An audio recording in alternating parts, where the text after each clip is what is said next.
சற்று முன் வெளியான தகவல். கலைஞர் மகளிர் உரிமைத் தொகையில் முக்கியமான தகவல் வெளியிடுது. அது சொல்லி பார்க்க போறோம். நீங்க நம்ம சேனல சப்ஸ்கிரைப் பண்ணாம இருந்தீங்கன்னா, மறக்காம லைக் பண்ணிக்கோங்க. சப்ஸ்கிரைப் பண்ணிக்கோங்க.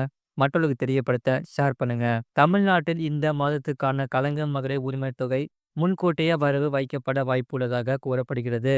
கலைஞர் மகளிர் உரிமைத் தொகை திட்டத்தில் பயனாளர்களாக இணைந்துள்ள பெண்களுக்கு மாதந்தோறும் 15ஆம் தேதி வாக்கில் ரூ. 1000 வழங்கப்பட்டு வரும் நிலையில், இந்த மாதம் முன்கூட்டியே வழங்க வாய்ப்புள்ளதாக கூறப்படுகிறது. பெண்களின் உழைப்பிற்கு அங்கீகாரம் அளிக்கும் வகையிலும், பொருளாதார ரீதியாக யாரையும் சாராமல் இருக்க வேண்டும் என்பதற்காக, தமிழ்நாடு அரசால் கலைஞர் மகளிர் உரிமைத் தொகை திட்டம் தொடங்கி நடைமுறைப்படுத்தப்பட்டு வருகிறது. இந்த நிலையில், வழக்கமாக வரவு வைக்கப்படும் 15ஆம் தேதிக்கு முன்பாக இந்த மாதம் மகளிர் தினமான மார்ச் 8ஆம் தேதி உரிமைத் தொகை வழங்க வாய்ப்புள்ளதாக கூறப்படுகிறது.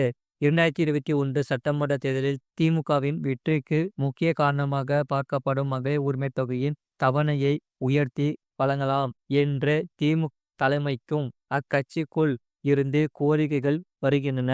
முழு வீடியோ லிங்க் கீழே இருக்கு. அதை கிளிக் பண்ணி பாருங்க. மறக்காம லைக் பண்ணிக்கோங்க.